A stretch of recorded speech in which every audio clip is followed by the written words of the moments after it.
بسم اللہ الرحمن الرحیم۔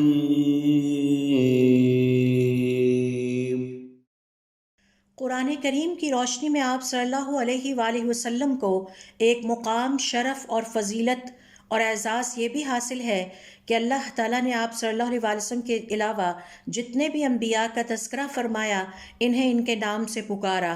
یا آدم اے آدم، یا نوح اے نوح، اے ابراہیم، اے موسیٰ، اے داؤد، یا عیسیٰ اے عیسیٰ، یا زکریا یا یحییٰ، اے زکریا اور اے یحییٰ۔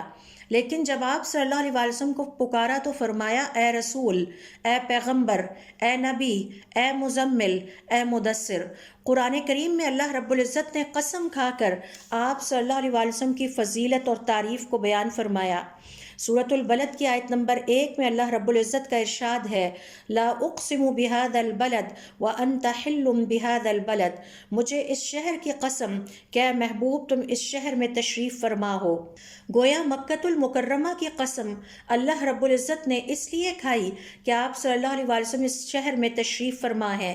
اس طرح آپ صلی اللہ علیہ وآلہ وسلم کی وجہ سے مکۃ المکرمہ کو یہ اعزاز عطا ہوا۔ پھر ایک اور جگہ پر فرمایا ووالد وما ولد، اور والد کی قسم اور اس کے بیٹے کی قسم، یعنی اے محمد صلی اللہ علیہ وآلہ وسلم آپ کے والد حضرت ابراہیم علیہ السلام اور آپ اس کے اولاد یا بیٹے ہیں، آپ کی قسم۔